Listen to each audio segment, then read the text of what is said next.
Por la señal de la Santa Cruz de nuestros enemigos, líbranos, Señor Dios nuestro, en nombre del Padre, y del Hijo, y del Espíritu Santo. Ven, Espíritu Santo, llena los corazones de tus fieles. Envía, Señor, tu Espíritu y todo será creado.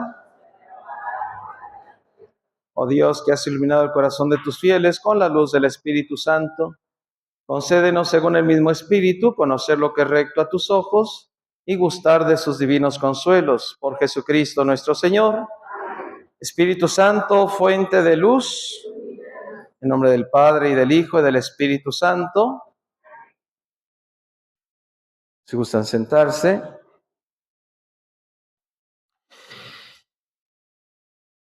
Pocas veces, casi nunca, salen en las noticias lo acontecido con los cristianos en diversas partes del mundo, donde ha habido asesinatos, persecución simplemente por el hecho de ser cristianos.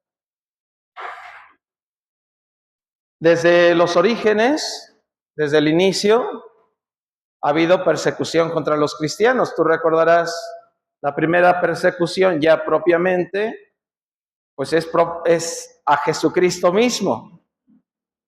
Y de ahí a todos sus discípulos. ¿Recuerdas cómo surge San Pablo en la Sagrada Escritura? Saulo, un fariseo ardiente, fervoroso, que considera, como muchos jefes judíos, que el cristianismo es una como herejía, una deformación del judaísmo. Por eso tienen que perseguir, tienen que detener esa herejía. Lo intentaron hacer asesinando a Cristo en la cruz, no pudieron, porque después se decía que había resucitado y se propagó la fe en Cristo Jesús muerto y resucitado. Pues ahora intentaban detener a los cristianos, y Saulo, recuerda que estuvo allí en el momento de que fue apedreado el diácono. ¿Cómo se llamaba el diácono? Esteban, y él era testigo de eso. Y después de ahí pidió cartas, documentos a los jefes judíos para ir a Damasco y encarcelar a los cristianos. Y es ahí donde el Señor le sale a su encuentro. Y le dice, oye una voz que le dice, Saulo, Saulo, ¿por qué me persigues? Y Saulo pregunta, ¿quién eres tú, Señor? Yo soy Jesús a quien tú persigues. Lo cual es muy bonito. ¿Por qué? Porque Pablo no estaba siguiendo ya a Jesús. Pablo no estaba persiguiendo a Jesús. ¿A quién estaba persiguiendo Pablo? A los cristianos. Pero Jesús dice, al perseguirlos a ellos, me estás persiguiendo a mí. Y entre muchas otras cosas, ¿no? Y ahí vemos persecución, por lo tanto, por lado de los judíos. Persecución tendrán después también por lado de los paganos. Eran los dos grandes bloques entre los cuales se encontraban los cristianos, la iglesia cristiana naciente. Para que aquellos que presumen de que sí son la iglesia de Cristo,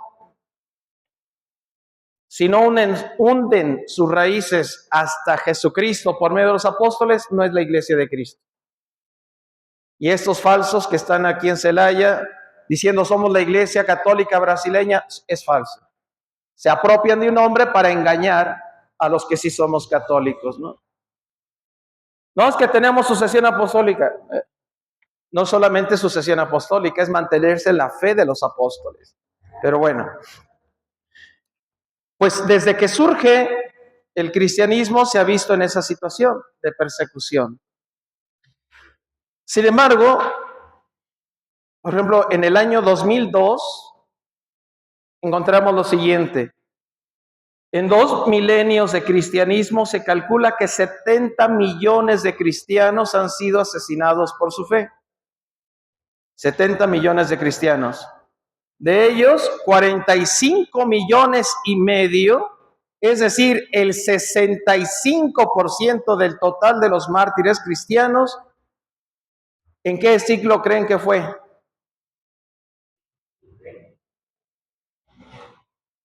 Pudo haber sido al principio, porque fue cuando fue la gran persecución, judíos y paganos. Pues no, fue en el siglo XX. El 65% de los mártires están en el siglo XX. Ni siquiera sumando todos los mártires de los siglos anteriores, la persecución no quedó en los primeros siglos. La persecución se dio y se sigue dando hasta nuestros días. El mapa de la persecución actual, realizado por una sociedad, presenta los países en que los cristianos sufren persecución a causa de la fe. Indonesia, Bangladesh, India, Nigeria, Timor Oriental, Cuba, las repúblicas de la ex Unión Soviética, Arabia Saudí y muchos otros países islámicos, Vietnam, China. Según el autor de este artículo, las dos corrientes que alientan la persecución de los cristianos hoy son las dos corrientes: comunismo y el Islam fundamentalista. Son las dos corrientes ideológicas y religiosas que promueven principalmente la persecución contra los cristianos. El comunismo, por si oyen en México hablar de un famoso comunismo, vean ustedes qué va a implicar, y el Islam fundamentalista. Ahorita en el norte de África se están viendo muchas persecuciones contra los cristianos, no salen en las noticias, solo principalmente los noticieros cristianos católicos. Y en alguna que otra vez es noticia también internacional, pero habitualmente eso no se toca. Hemos oído cómo, si no me equivoco, creo que es en Nigeria, han entrado en iglesias, han sacado monjas, han secuestrado estudiantes, han asesinado sacerdotes, han quemado cristianos dentro de su misma iglesia, ¿no? Aunque la iglesia ha reconocido oficialmente a 25 santos aquí en México, la cifra de personas que murieron defendiendo su fe en esa persecución religiosa de 1926 a 1929, ¿cuántos fueron? Solo 25 están beatificados o canonizados. Pero ¿cuántos murieron en esa persecución sangrienta de la guerra cristera? Alrededor de 200,000 personas. No quiere decir que todos hayan sido mártires, no quiere decir que todos sean santos, mucho menos, pero sí fueron asesinados dentro de ese contexto de la persecución religiosa. Eso es en 1926 a 1929. Lo que decíamos de Nigeria y otros países principalmente de corte islámico, pues sigue siendo ahorita, en este año. Y los países de corte comunista, China, por más que intenta la iglesia de negociar, de tener diálogo, pues los chinos dicen que sí, pero luego a la hora de la hora, no.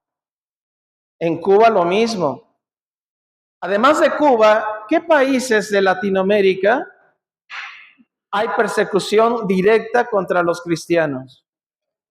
Nicaragua y Venezuela.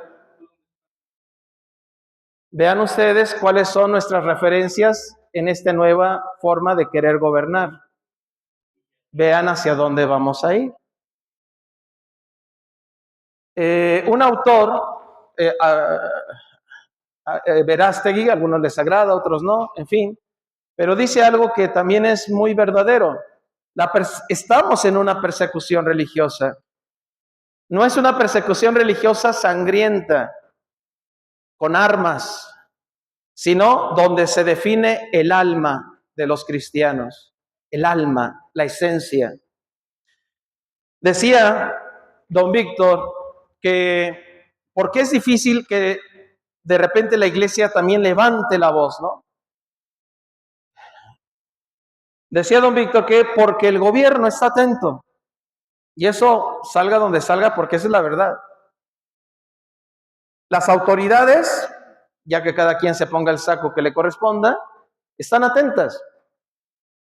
Él comenta que en la arquidiócesis de Morelia Los obispos, pues conscientes todo este tema de la cuestión social, el tejido social, la inseguridad, la violencia, etcétera, ellos hicieron, los obispos, con el obispado de Morelia, la arquidiócesis de Morelia, hicieron una encuesta, una estadística, pidieron a todos los párrocos de la arquidiócesis que fueran anotando las celebraciones exequiales hechas a personas asesinadas en actos violentos. Pues hicieron las estadísticas y publicaron los resultados de esa encuesta o estadística, mejor dicho. Eran mucho más de los que reportaba el gobierno, mucho más. Ustedes me dicen que solamente es este porcentaje, nosotros tenemos este. Y nosotros lo hemos recogido solo de las celebraciones que hemos hecho. ¿Qué sucedió? El gobierno dijo, sí, cierto, está muy bien, vamos a ver cómo vamos a trabajar para ayudar a que la inseguridad desaparezca. No. Empezaron a buscarle a los sacerdotes sus pecados o delitos. Y a los que no, a fabricarles. Hubo un sacerdote que fue asesinado, y en lugar de decir que fue asesinado por motivos de inseguridad, violencia, lo que haya sido, quisieron incluso inculparlo de que se había metido a un motel con un menor de edad. Entonces, ¿qué dices? Pues que por eso lo mataron, ¿no? Lo bueno, bendito sea Dios, que en esa ocasión la mamá del menor dijo, oigan, eso es falso, ese es mi hijo y ese es su papá. Se quedaron ahí, por aquí circunstancias de que iban de paso, no sé qué, pues tuvieron que pernoctar y se quedaron ahí, pero ese no es el sacerdote. Ustedes se acuerdan que salió la noticia de un obispo creo que emérito, no sé, no me acuerdo muy bien la noticia, perdón por no haberlo preparado bien este dato. ¿Dónde lo encontraron obispo? En un motel y drogado. Pero se salió del motel y llegó, creo que a las autoridades medio drogado, no sé cómo pasó. Pero al investigar, estaba drogado, que venía de un motel. La pregunta es, ¿y qué fue a hacer al motel? ¿Qué es lo que dicen? Pues seguramente fue y tuvo una sobredosis. ¿Qué pasó ahí? ¿Lo secuestraron? Lo secuestraron, lo drogaron y lo quisieron matar con una sobredosis. Hacerlo parecer que él se había drogado y que había un motel, posiblemente para prostitución, lo que sea, pero que se había dado una sobredosis y por lo tanto había muerto ahí. ¿Qué le sucedió? Y salió en las noticias, que empezaron a decir cosas, ¿no? Pero el que intentó físicamente, recuerden que hay asesino material y asesino, ¿cómo se llama? Intelectual, etcétera, ¿no? El que intentó matarlo no fue la dosis suficiente para que provocaran una muerte. Por eso se salvó el obispo. Dio un comunicado, pero recuerden que dijo, solo les sé decir que la verdad es otra, pero no puedo decir más. Y de hecho, se comenta también que se le dijo al arzobispo, pues ya verán ustedes, si siguen por esa línea, ustedes saben que sus sacerdotes tendrán algo que destaparse. Y es verdad, pues los sacerdotes, igual que todos ustedes, pues a veces metemos las patas, ¿no? Como se dice vulgarmente, perdón la expresión. Y están aquí mismo en Celaya, hay gente que va a los templos, especialmente algunos, como es catedral, a escuchar las homilías del obispo o del párroco, que también es además vicario general y además es el vocero de la diócesis, y escogen algunos otros templos. ¿A qué van? A escuchar las predicaciones y ver cuál es la línea y ver si están tranquilos o hay que ponerlos quietos. Sí hay. Sí hay. Otra vez se le llaman al obispo, oye, o le bajas al tono, o aquí tenemos este delito y este delito de tus sacerdotes. Tú dirás si los hacemos públicos. ¿No? Algunos serán verdad, otros serán, como decíamos, inventados. Ahorita está mucho un tema de por ahí de un sacerdote, ¿no? Qué raro, esa situación se solucionó en la medida de lo que se pueda decir esto, se solucionó hace años. Pues ahorita que nuestro obispo ha estado con una voz crítica, clara y firme contra situaciones sociales, no contra una persona en concreto, están empezando a atacar por ahí una y otra y otra y otra y otra y otra y otra y otra. ¿Por qué? ¿No? Ahora bien, una vez dicho esto, aquí también recuerden que hay una advertencia de Jesucristo que dice: aquel que se avergüence de mí delante de los hombres, yo también me avergonzaré de él delante de mi Padre. Pero podríamos preguntarnos, ¿acaso puede haber alguien que se avergüence de Cristo y de ser cristiano? A ver, piénselo. ¿Acaso puede haber alguien que se avergüence de Cristo y de ser cristiano? Piénsenlo. Levante su mano, ¿quién dice que no? Levante su mano, ¿quién dice que no? ¿Dos personas? ¿Tres, cuatro, cinco, seis? Levanten su mano, ¿quién dice que sí? ¿Y los que no levantaron la mano? Otra vez, levanten su mano, ¿quién dice que sí? Bajen su mano, levanten su mano, ¿quién dice que no? Levanten la mano, que no alcanzo a ver, recuerden. Bajen su mano. Sí. Vean la pregunta, hay que entender, hay que escuchar, porque cuando no escuchamos, por eso también se dan muchos pleitos en los matrimonios y en las familias, porque no se escuchan. La pregunta no es, deberían, podrían, es justo, no. La pregunta es, ¿habrá quien se avergüence o no? Sí. Si no, Cristo no lo hubiera dicho. Si no, Cristo no lo hubiera dicho. ¿Qué situaciones que ustedes conozcan sin decir nombres y a lo mejor incluso a nivel personal, qué situaciones o en qué hechos ven ustedes que hay cristianos que se avergüenzan de Cristo o de su fe?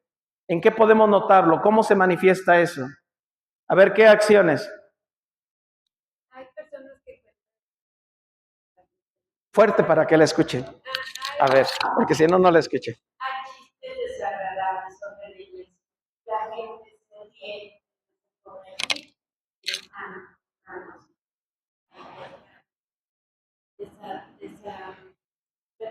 Pues. A ver. En los momentos de prueba que Jesús nos da en la enfermedad, allí es donde también nos recibe Dios, porque la enfermedad es la voluntad de Dios que nos da la enfermedad. Pero hay personas que insisten, que no les escucha Dios y a ellos no creen. Bueno, pero ahí, ¿de qué manera se avergüenzan de su fe? En la enfermedad, ¿de qué manera se avergüenzan de Cristo? Reniegan. Ok. ¿Qué otro acontecimiento hay? Bueno, cuando voy a decir, no sé si... En concreto, sigue, a ver. Cuando estamos escuchando oraciones o el rosario o la Divina Misericordia, en el lugar donde estemos, a lo mejor decimos, no, es que a ellos no les va a gustar, a los demás que están alrededor, o van a empezar a decir, ay, es que tú eres esto, tú eres otro, o sea, no lo van a sacar. Entonces eso como que a veces yo no nos motive y en lugar de escribirle, escuchen los demás, se va a ganar. Bien. Ahí simplemente hay que lograr un equilibrio entre no hacer desagradable lo que debe ser agradable y no imponer a otros. Es como cuando van escuchando su música todo, ¿por qué me obligas a mí, no? Pero ciertamente el otro es, si yo voy a escuchar oraciones o voy a rezar, ay, le voy a bajar porque no sea, no por prudencia, sino por miedo, ¿no? Acérquese porque hasta allá no llego, yo creo. Para eso, vénganse para acá. Así concretito, breve. Y también por lo mismo, porque a veces uno lleva cosas a los hospitales y llevamos alguna imagen de referencia a la iglesia católica y somos atacados no católicos y también nos hacen burla y acerca de los testimonios más dados por las personas de la iglesia. Bien. En alguna ocasión, sí. Pásele, por favor. Con calmita, con calmita. A veces no somos aceptados los cristianos a los católicos, hasta el mismo amigo. Por ejemplo, si está un paciente en casa, uno trata de ayudarlo, en darle testimonio o de ayudarlo. Y a veces los mismos compañeros se burlan, se mofan y dicen, ya se va a morir, ¿para qué le rezando? Ya está para morirse. Y otras, cuando uno va a algún lado, y las chicas o los chicos que quieren las compañeras, se van a vestir de una manera que no agrada con la forma de conducta que tienen. Ahí, por ejemplo, ahorita que tocó este punto de la diversión de los jóvenes, y no solo de los jóvenes, pero por poner un ejemplo, ciertamente hay jóvenes que van en buen plan, pero cuando ya empiezan a ofrecer droga o empiezan a ofrecer alcohol o empiezan a hacer bailes obscenos, el joven que quiere más evitar ese tipo de acciones empieza a recibir burlas, comentarios y presión, cosas desagradables, y ahí hay jóvenes que sí se avergüenzan de Cristo. ¿Cómo? Pues para que no se burlen de ellos, para que no toman, beben, se drogan o incluso hasta hacen cosas desagradables, como dijo acá nuestra pequeña hermana, ¿no? Sí. A ver, ¿concreto? Breve, concretita. No, muy concretita. Es una ocasión, me perdamos a un sacerdote, que por qué ahora de lo del COVID diciendo la verdad, ¿no? Yo recuerdo cuando fui a su conferencia, ahí está el señor obispo, entonces, ya pasó el tiempo y yo le preguntaba a los sacerdotes por qué no le estaban hablando, pero la realidad. Entonces ahí el sacerdote nos dice, no hablamos precisamente, luego si pasaba lo iba a decir, esto no es la iglesia. La iglesia dijo. Entonces ahí, ¿qué vergüenza? No lo sé, la pregunta la estoy haciendo yo, no es ahorita que... Oye, pues ahí fue conveniencia, yo veía como que llegan, bueno, yo dije, me quedé pensando, pues no se supone que la luz, la verdad y la fe, la verdad, pues siempre seguidos, como sea, ¿no? Por ejemplo, los misteros, todos los que participaron, todos los que sufrieron martirio y todo por Cristo, o sea, ¿por qué no se habla con la verdad? O sea, perdón, pero... No, pero a mí yo no me doy por aludido porque no. Pero bueno. Pues eso fue lo que dijo,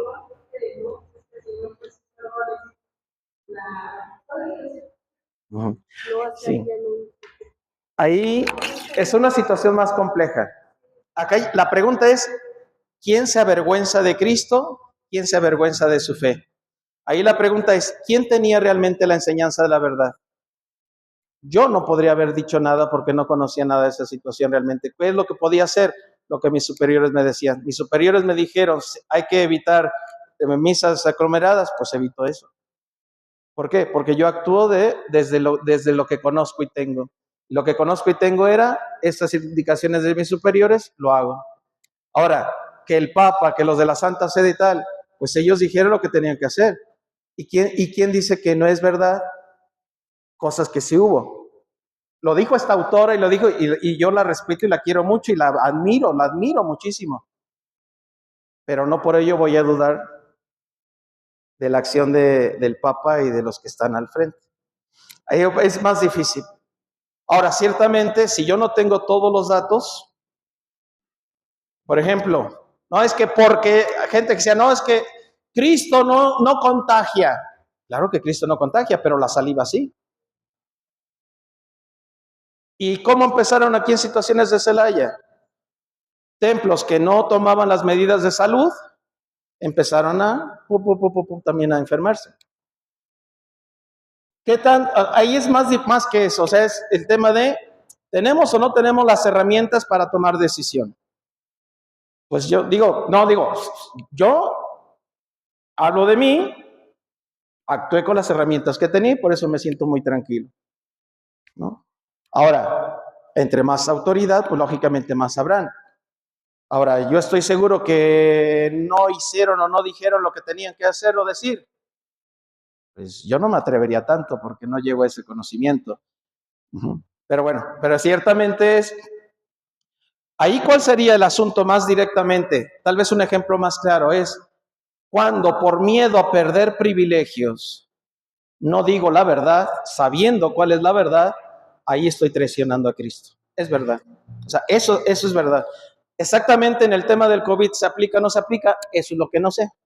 Pero el ejemplo la idea que usted dice es verdad.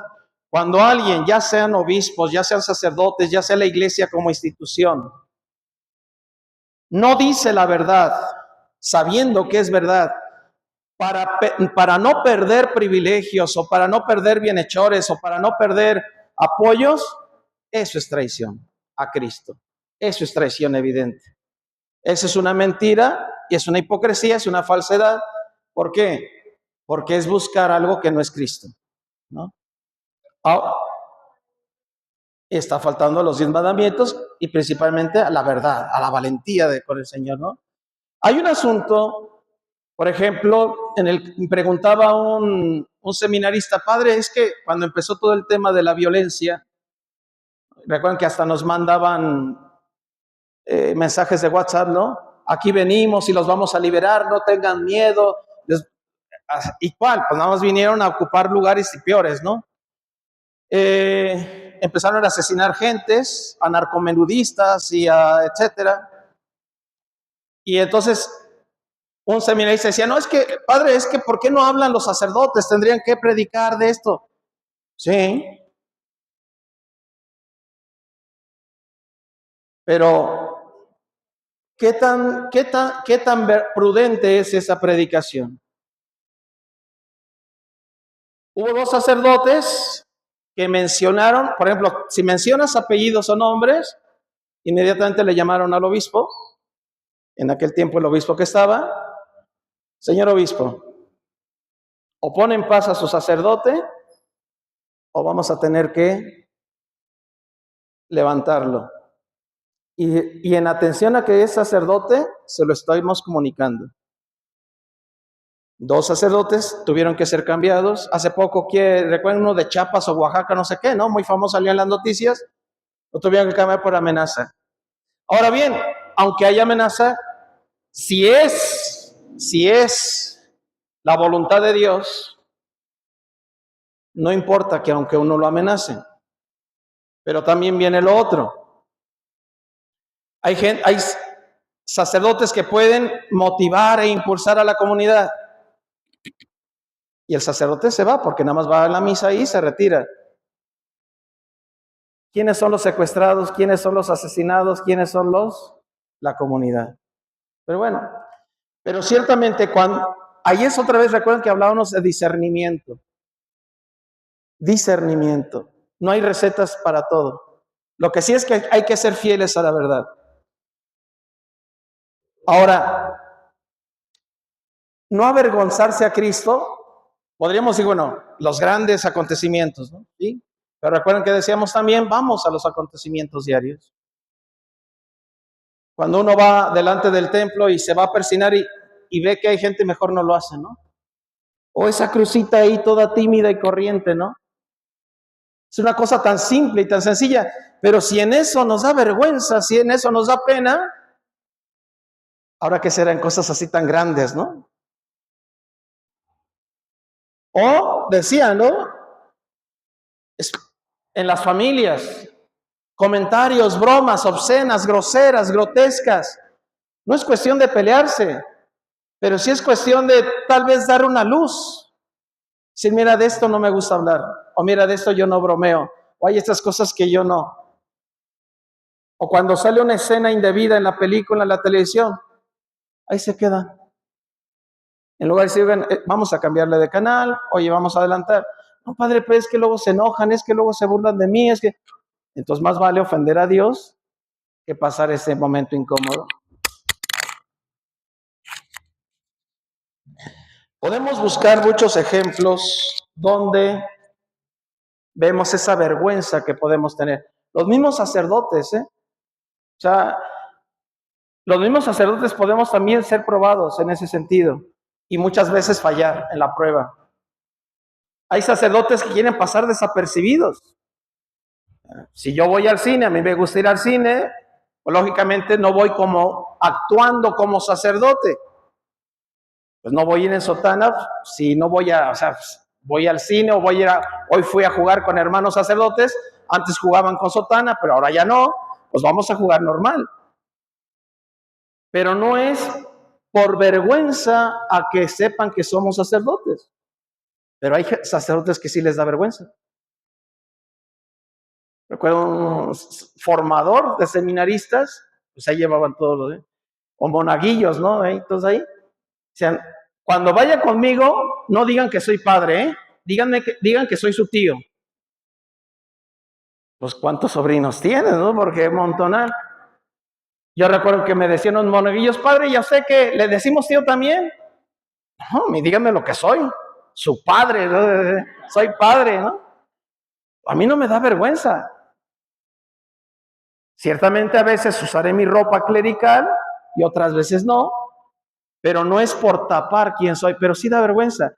¿Cuántos de ustedes, por ejemplo, y cuántos de nosotros sacerdotes hacemos la oración de bendición de los alimentos? Y no es para presumir, no hay que hacer las cosas para que nos vean. Pero si nos ven, no nos pasa nada. Pero nos da vergüenza que se note que somos cristianos católicos. Y recuerden lo que meditábamos ayer. El testimonio, que eso es el martirio, el testimonio físico externo, visible, mejor dicho, sensible, visible, externo, ¿dónde comienza? Con la transformación interior. Porque yo puedo pelearme hacia afuera, pero si no estoy configurándome con Cristo, ese pleito no tiene gran sentido. Porque ¿dónde está el campo de batalla principal? En el corazón, en el alma. Allí es el campo de batalla. Pero ciertamente nos podemos avergonzar del Señor. Aquí pregúntate tú, en lo personal, ¿en qué momento te ha dado vergüenza dar testimonio de tu fe? A los jóvenes les pasa muchísimo en la universidad, en la escuela, en las pláticas con los maestros o en las clases. Y más cuando no hay formación. Cuando no hay formación, nos tragamos, y esa es la palabra, que es pasarse el bocado sin masticar, nos tragamos la acusación, la burla, la ironía, porque no tenemos las herramientas para explicarlo. Por eso es importante la formación. Hay un grupito de niñas que cada vez estás con una por otra ya con otro grupito, con las cosas, pero en un principio se juntaba siempre que las atacaban mucho, que son cristianas y la atacan mucho. Pero ella, gracias a Dios, siempre ha sabido contestarles bien y todo, y pues se quedan. Pero la última vez llegó aún siempre les había dado una respuesta bien clara y muy acertada, pero muy acertada a las respuestas, pero ya después, ya la última, pues dice, es que me estaban hablando más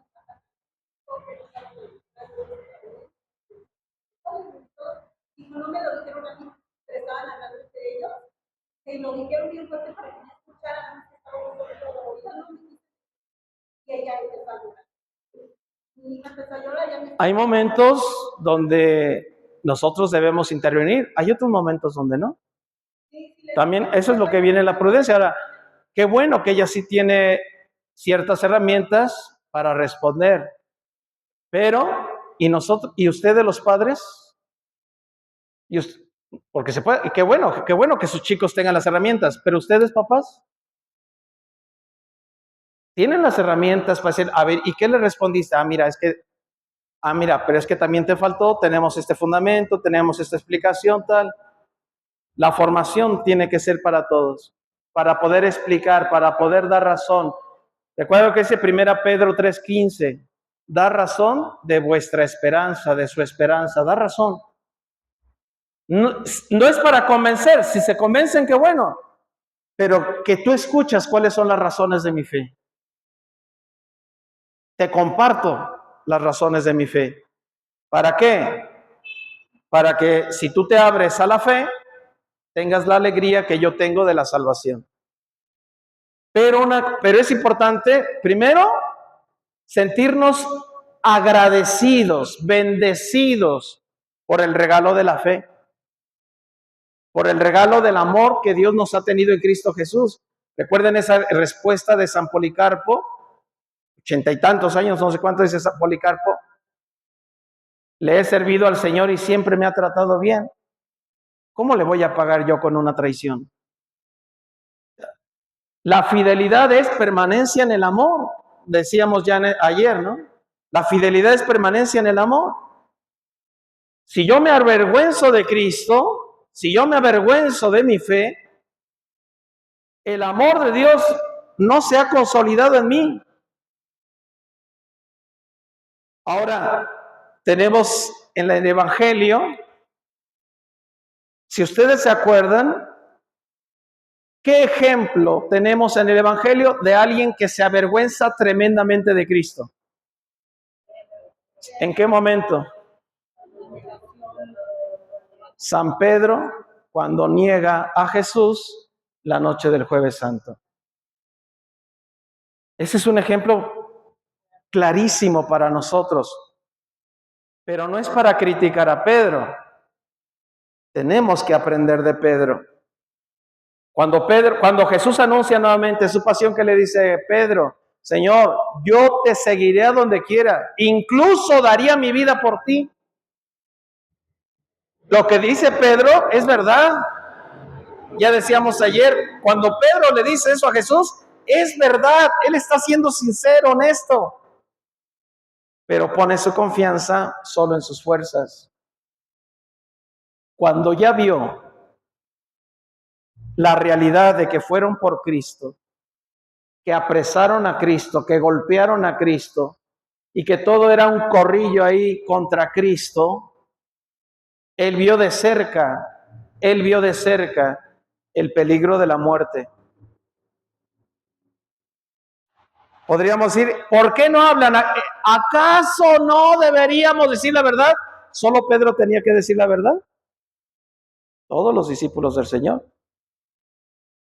Por eso la primera pregunta es, ¿acaso yo no tengo que decir la verdad de Cristo? Y entonces, ¿por qué me da vergüenza? Me da vergüenza, decíamos, porque el amor de Dios no ha madurado en nosotros. No nos damos cuenta de lo que significa el amor de Dios por nosotros. Porque no somos agradecidos con el amor de Dios, porque no valoramos. Cuando era pequeño, un hermano mío que trabajaba en la vía ya falleció. Yo estaba en prepa, apenas iniciando la prepa en el seminario ya, y él me llegó con un reloj grandote dorado, un reloj así grandote, pues yo era adolescente de 14, 15 años, pues el reloj era muy grande, Ten, te lo regalo, cuídalo. Ah, muy bien, gracias, hermano, ya está. Yo no tenía habitualmente relojes y lo único que teníamos era esos Casio de tianguis corrientitos antiguos, ¿no? Ahora ya el Casio ya también es bueno. Para mí, ¿cuánto me duró ese reloj? ¿Un mes o un poco más de un mes? Pero yo no le di importancia hasta que él me preguntó. No, pues es que se descompuso. Ay, ¿cómo se...? No, pues lo traía jugando, lo traía acá. Era un reloj de oro, era un reloj fino, pero en aquello no sé cuántos miles de pesos costaría en ese año, en esos años, ¿no? Y él me lo había regalado con mucho cariño porque lo agarró, bueno, lo ganó de una apuesta, según parece ser, pero lo ganó. Pero como yo no sabía el valor de ese reloj, decía que era así, y además ni me gustaba porque era demasiado grande y demasiado brilloso. Pues sí, cuando nosotros no valoramos, no sabemos el valor de lo que Dios nos da, lo despreciamos, lo despreciamos. Pero también podemos avergonzarnos de Cristo, no porque no lo amemos como Pedro, que sí lo amaba, sino por nuestra debilidad. Porque tenemos miedo a que se burlen de nosotros, a que nos dejen solos, a que nos juzguen. Tenemos miedo a que no nos vuelvan a invitar. Tenemos miedo a que pues en la casa nos vean como bichos raros o a que se enojen, ¿no? O sea, somos débiles a que no les caigamos bien. Somos débiles. O sea, no es necesariamente por la maldad, también es por la debilidad.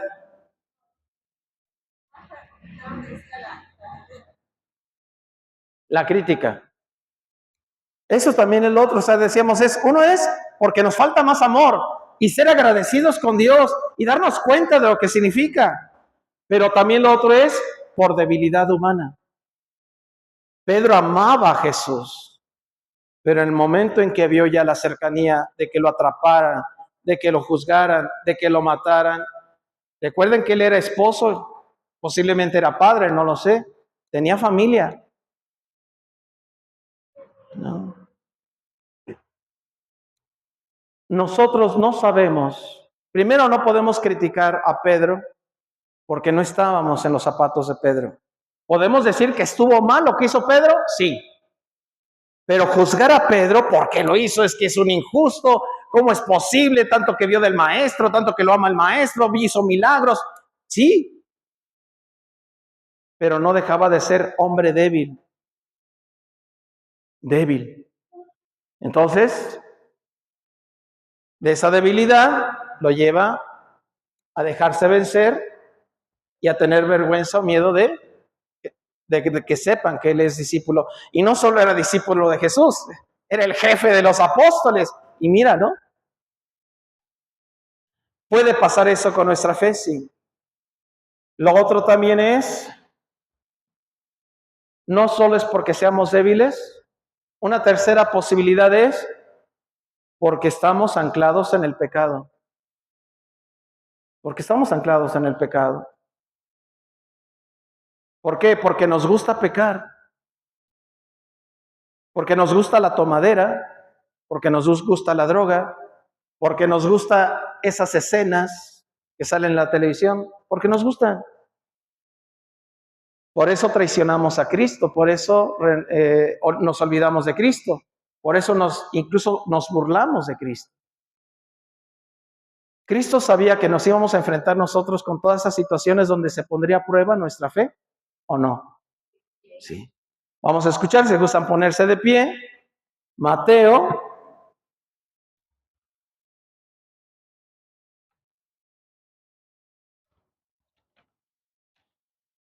capítulo 10, versículos del 16 al 25. Mateo 10, 16 y 20, al 25. Dice el Señor, yo los envío como ovejas en medio de lobos. Sean pues astutos como serpientes y sencillos como palomas. No se fíen de la gente porque los entregarán a los tribunales y los azotarán en sus sinagogas. Serán llevados por mi causa ante gobernadores y reyes, para que den testimonio ante ellos y ante los paganos. Cuando los entreguen, no se preocupen de cómo hablarán ni de qué dirán. Dios mismo les sugerirá en ese momento lo que tienen que decir, pues no serán ustedes los que hablen, sino que el Espíritu del Padre hablará a través de ustedes. Entonces el hermano entregará al hermano a la muerte y el padre al hijo. Se levantarán los hijos contra los padres y los matarán. Todos los odiarán por mi causa, pero el que persevere hasta el final, ese se salvará. Cuando los persigan en una ciudad, huyan a otra. Les aseguro que no conseguirán recorrer todas las ciudades de Israel antes de que venga el Hijo del Hombre. Palabra del Señor.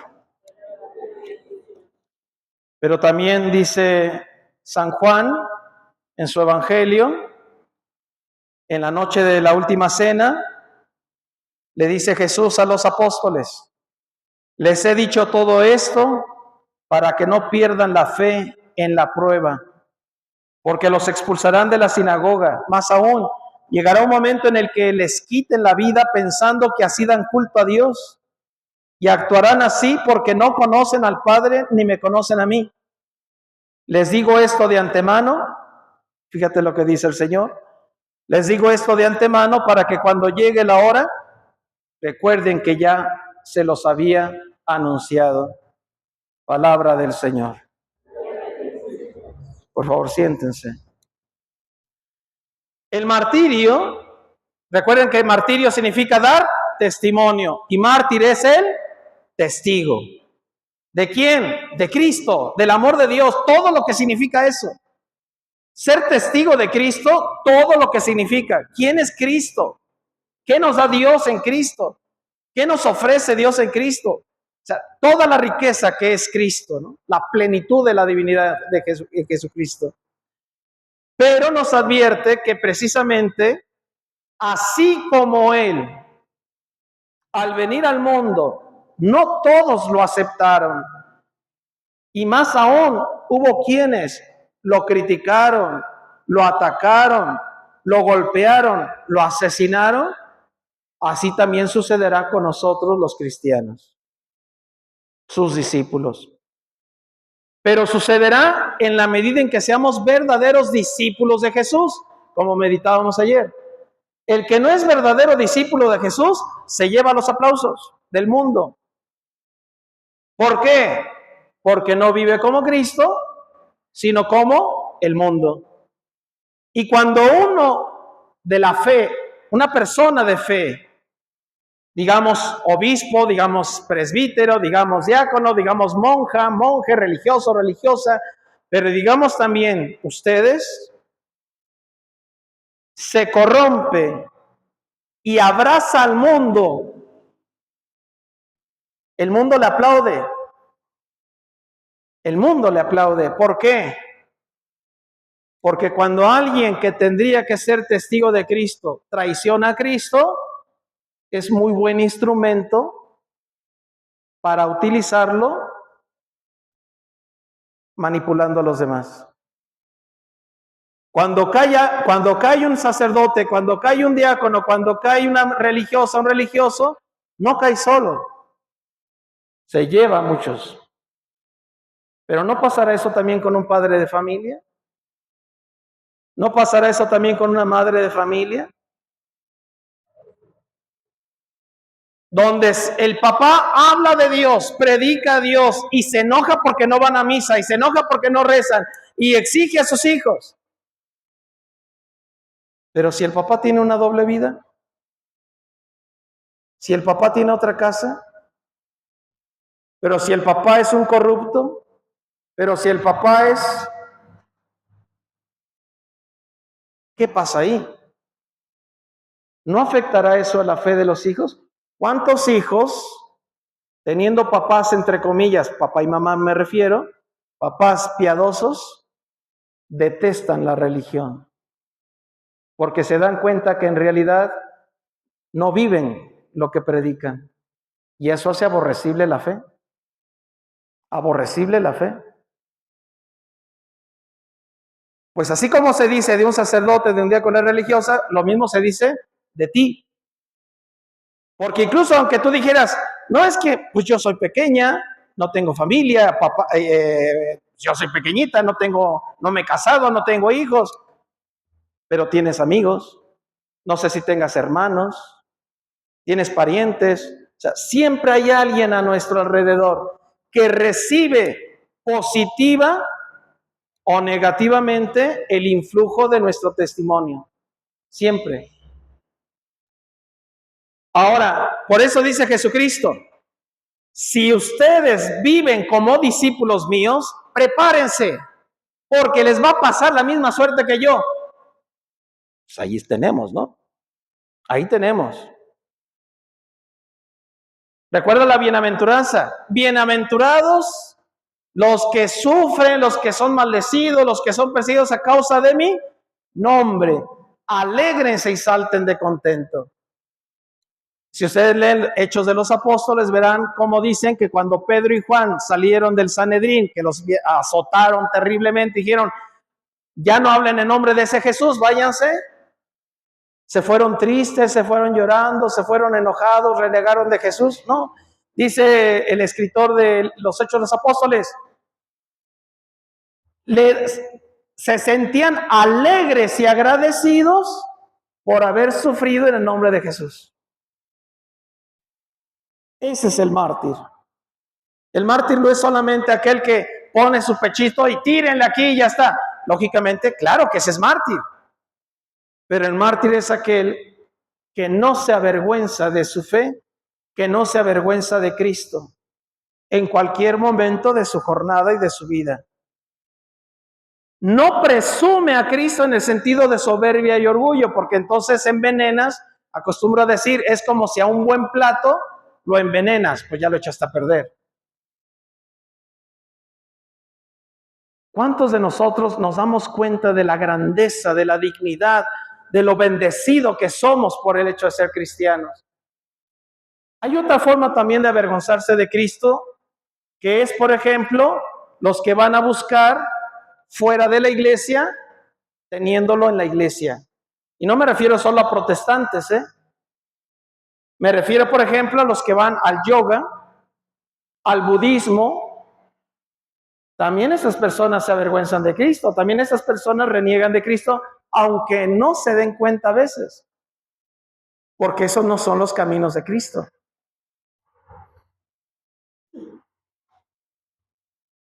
Nosotros debemos preguntarnos, ¿en qué ocasiones concretas, y si pudieras anotarlo incluso, te has avergonzado de tu fe? No, padre, nunca. Ah, ¿no? Vamos a ver. Cuando salió este programa de televisión, cuando salió esta escena, cuando salió esta música, cuando salió esta letra de la canción. Ahorita, por ejemplo, que incluso padres de familia se sientan temerosos de decirle a su hija adolescente, apaga esa música, porque es que se va a enojar, porque me va a criticar, porque se va a burlar de mí, porque no quiero parecer que soy anticuada. Oye, pero ¿escuchas la letra de esa música? En una ocasión, un tío le dice a la sobrina, oye, sobrina, apaga esa canción que son puras maldiciones, puras groserías, que la escucha la mamá. Y va, le dice al hermano, que era el tío, aquí es mi casa y en mi casa se hace lo que yo hago. Y si ella quiere escuchar esa música, que lo escuche. No está renegando de Cristo directamente, o sea, explícitamente, pero en la práctica, sí. En la práctica está renegando de Cristo. Por eso, Dios, pregúntate y tal vez pon ahí pelos y señales. No, hombre, ¿en qué circunstancias y en qué hechos concretos has renegado, has dudado, te has avergonzado de tu fe en Cristo?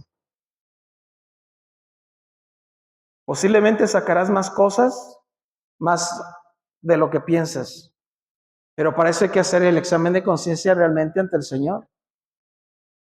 Pero también podrías preguntarte, ¿en qué momentos de prueba ¿En qué momentos de tu jornada te has mantenido fiel a Cristo a pesar de las dificultades que podrías enfrentar? Les digo que esto pasa más frecuente de lo que uno se imagina.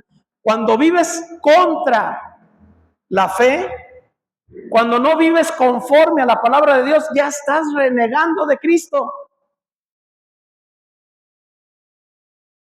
No, pero yo sí creo en Él. Pero entonces, ¿por qué no vives como Él te pide? Pero eso no solo pasa entre ustedes, lamentablemente pasa también entre nosotros los sacerdotes.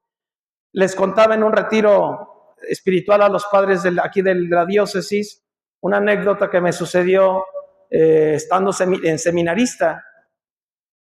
Y se acerca un compañero seminarista, ahora somos muy grandes amigos y lo quiero muchísimo. En ese tiempo todavía no éramos mucho, apenas él llevaba un año antes que yo. Y dentro de la plática, el contexto, etcétera, se le ocurrió decirme, oye, ¿te has dado cuenta que en el seminario casi no hablamos de santidad? Y me caí en la cuenta que es verdad. Estábamos en el seminario, pero hablar de santidad, prácticamente no. Y él decía, ¿por qué no hablamos de santidad? Es que cuando se habla de santidad, luego empiezan, que dijeron aquí, las burlas, ¿no? Ay, y ya quieres tu altarcito. Uy, ya quieres tener los ojitos hacia arriba. Uy, tú te crees mejor que nosotros, ¿no? Dentro del mismo seminario, dentro del mismo presbiterio, nos puede dar vergüenza de hablar de algo que debería ser 100% natural para nosotros. Ser santos. La llamada universal a la santidad. Ay, padre, pero ¿cómo es posible que ustedes no hablen? ¿Y tú si hablas con tu esposo, si te hablas con tu esposa, si hablas con tus hijos, si hablas con tus nietos, si hablas con tus sobrinos, si hablas con tus vecinos de santidad? ¿Les recuerdas que esa es la vocación que tenemos? ¿O también te da vergüenza? Ahora, también como decíamos otra vez, hay que formarnos, porque podemos entender por santidad lo que no es santidad, ¿eh?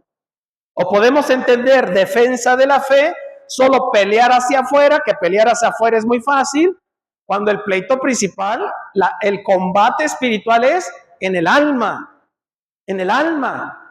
Al primero que hay que cuestionar es a ti misma, a ti mismo, no al otro. Por lo tanto, recuerda también lo que decía este santo. Si vas por la vida y no te topas de frente con el demonio, es porque vas caminando a su lado. Es decir, estás viviendo como él. Aquí sí convendría que nos preguntáramos, bueno, ¿realmente somos mártires? ¿Vivimos como mártires? ¿Tú vives como mártir? Es decir, tú vives consciente de quién eres y vives conforme a quién eres y das testimonio de quién eres o no.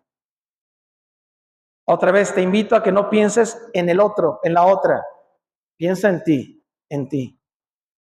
Después los que tengan el deber con hijos, pues lógicamente tienen que pensar en sus hijos. Yo tengo que pensar en ustedes porque ustedes son mi deber como pastor.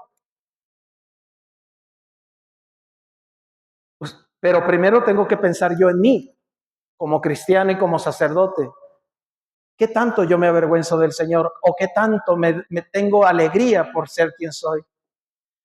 El mártir confirma de obra la verdad de la predicación, mostrando ser poderoso el Dios hacia quien él tiene prisa de marchar. Es decir, como San Pablo, él tenía deseos de morir para ir al encuentro con Cristo. Él tenía deseos de morir para ir al encuentro con Cristo. Aquí nos enfermamos y ya andamos con miedo, ¿no? Él no. De hecho decía, para mí la vida es Cristo y la muerte es una ganancia. Con una persona que piensa así, tendrá miedo, como bien decía usted, tendrá miedo a que lo maten, tendrá miedo a que de suyo no. Pero ciertamente la debilidad humana hay que vencerla, hay que superarla. Santo Tomás Moro, un mártir de Inglaterra, recuerdan que les decía este rey Enrique VIII, que por no permitírsele divorciarse de su mujer, pues dijo, pues yo soy rey aquí, y separó la iglesia de Inglaterra del resto de la iglesia y formó los anglicanos. Pues la gran mayoría de sacerdotes, obispos, monjas y todos los fieles católicos, la gran mayoría se hicieron a favor del rey por miedo. Unos por conveniencia, pero la gran mayoría por miedo.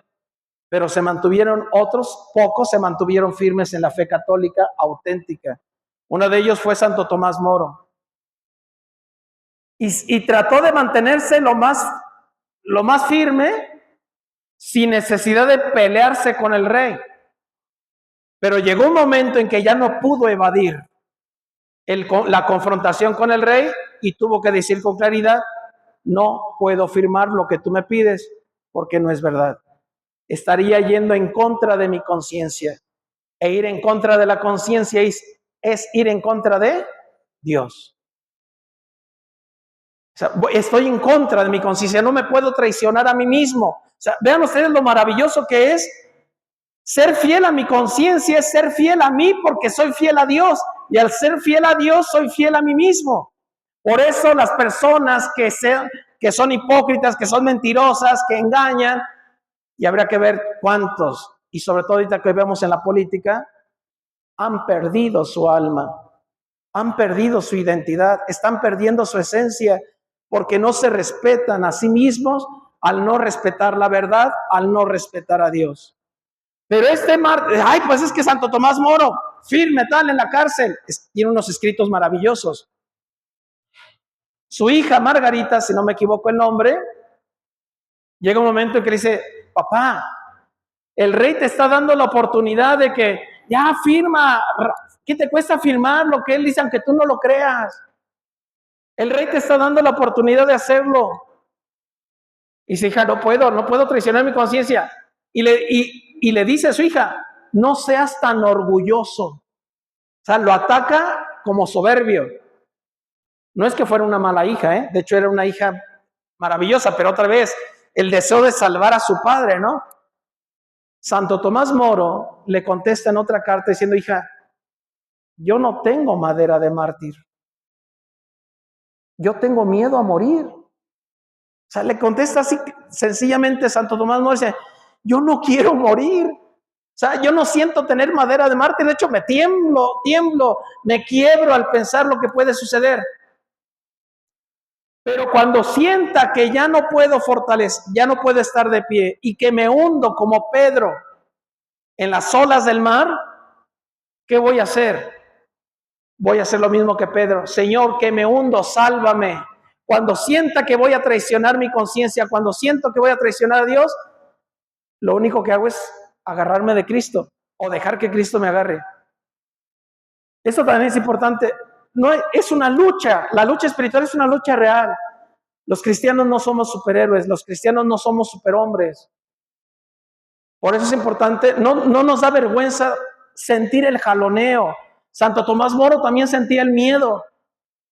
Pero aunque sentía miedo, confiando en Dios, lo que no hizo Pedro, confiando en Dios, se mantuvo firme hasta que le cortaron la cabeza. Pero le decía el rey, o sea, le quitaron las propiedades que él tenía, dejaron en la miseria a su familia, etcétera, además del peligro de muerte. O sea, todo eso sufrió Tomás Moro. Intentó buscar por aquí y por allá, pero sin traicionar su conciencia no lo logró. Así deberíamos ser nosotros, y Santo Tomás Moro es patrono de políticos y abogados. Nada más, por algo será. Pero pensemos no solo en ellos, pensemos en nosotros también. Termino diciendo también esta otra idea. ¿Estamos entonces obligados a ponernos en el matadero? No. Recuerda lo que escuchamos del Evangelio. Si los persiguen, ¿qué dice Jesús? Váyanse a otra ciudad. O sea, no, es que hay una persecución, De hecho, en los primeros cristianos, en los primeros siglos, siglo segundo, siglo tercero, hubo cristianos que con el fervor de la fe se iban a entregar, aunque no hubiera ningún juicio contra ellos. Ellos iban y prácticamente le echaban pleito al tribunal. Yo soy cristiano, a ver, yo soy cristiano, a ver. La iglesia les tuvo que prohibir hacer eso. No debes ponerte de pechito, que diríamos ahorita. ¿Por qué? Porque tienes la obligación de cuidar tu vida, defender tu vida y propagar el evangelio. Ahora, si llega el momento en que tienes que dar testimonio, aún con riesgo de tus bienes o de tu vida, hazlo. Hazlo. Pero si ahorita no es lo que Dios te pide, no te expongas. No te expongas. Por eso les decía, bueno, por ejemplo, ese ejemplo que dice usted de su hija, que yo creo que es un buen ejemplo. Pues ella no estaba en esa conversación. Ella no estaba involucrada. Pues, pero si yo no estoy involucrada, no es a mí, pues no, a lo mejor no tenía por qué involucrarse, no tenía por qué meterse a discutirlo. No. ¿Qué es lo que podría hacer? Pues empiezo a rezar por ellos, pido a Dios por ellos y doy testimonio con mi vida. Ya cuando ellos me pregunten o cuando surja la conversación, ahí sí, porque ya soy yo ahí y Dios me pide que hable. Si me explico, hay situaciones donde tú no tienes por qué confrontarte con los demás. Sí, ¿no? Pero tú tienes que aprender cuáles son. Y no, primero no solo fundamento, primero es, ahorita, ¿yo tengo que hablar o no? Porque no siempre tengo que hablar. Como este caso muy concreto, diría yo. Ella escuchó que estaban hablando, pero ella no estaba interviniendo ni la involucraba. ¿Qué hago? Dios mío, ayúdales a conocer la verdad. Dios mío, bendícelos, Dios mío. Y yo trato de vivir bien y ya está. Ahora, si yo estoy hablando en el grupo y en el grupo sale una broma de estas, o en el grupo sale una crítica de estas, o en el grupo, ahí sí, porque yo estoy dentro de ese círculo, de esa circunstancia, en ese lugar, ahí sí. Lo que le mencionaba mucho era que porque era primera comunión, que porque los santos, y afortunadamente siempre un poco. Bien, pero entonces eso también hay que saber distinguir. No necesitas ponerte de pechito. No. Pero cuando hay que dar testimonio, dalo. No tienes ahorita que dar testimonio en el sentido claro, directo, explícito. No lo des. Padre, pero es que en mi trabajo me tienen prohibido hablar de Jesús. Pues no hables de Jesús. Pero compórtate como Jesús te dice. Compórtate como Jesús te dice. Aunque no hables de Jesús. Y llegará, ¿qué sucede? Que cuando tú vives de una manera tal como cristiano que eres, aunque no lo digas, te transformas poquito a poquito en luz para los demás. Por ejemplo, hay jóvenes que se acercan a un joven y dicen, oye, pues yo te veo que eres bien alegre, bien sonriente, bien contento, igual, pero ¿por qué no te emborrachas igual que nosotros? O sea, no es crítica, le llama la atención. Y empieza a sentir las ganas de ser como él o como ella. Yo doy un testimonio, el padre Gabriel Zamudio Tinoco, yo creo que muchos lo conocerán, está aquí ahorita en la Divina Providencia y le va a tocar venirse de párroco acá a Las Flores. Cuando él entró, él siempre ha sido muy sorsoloco, muy fuera de onda, pero muy sano, muy limpio. Entonces yo recuerdo, él llegó de seminarista en filosofía, iba a Dolores Hidalgo a dar círculos de orientación vocacional a muchachos de secundaria y yo iba a ese grupo. Me llamó tanto la atención, era bromista como nada, pero no era maldiciente y grosero como mis compañeros de secundaria. Era bailador, era fiestero, pero no andaba de coqueto, ni tocando, ni nada deshonesto.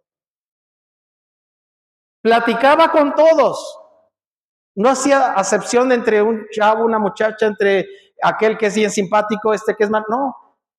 Pues yo de verlo, realmente lo admiré y por eso me llamó también la atención de entrar al seminario. porque yo quería ser parecido a Él. No lo soy, pero sí, su forma de ser influyó en mí positivamente. Y de hecho, Él nunca me invitó a entrar al seminario. Una vez que presumió a los padres, esta es mi vocación, le dije, a ver, tú nunca me dijiste que entrara al seminario. Les dijiste a mis compañeros, pero a mí nunca me dijiste, ¿a poco no? No, pero no fue necesario que me dijera. Porque su forma de ser fue una invitación que Dios me hizo. Eso es lo mismo que puede ser cuando tú vives en tu casa, en tu trabajo, en la calle, en la convivencia, como debes de vivir, como hija de Dios, como hijo de Dios. Aunque no hables de Dios, ya estás gritando a Dios, ya estás hablando de Dios, ya estás dando testimonio de Dios. Y llegará un momento en que esa persona se empiecen a acercar y te preguntarán, te pedirán un consejo, te preguntarán otra cosa. Y ahí sí, poco a poco tú les irás hablando de tu secreto.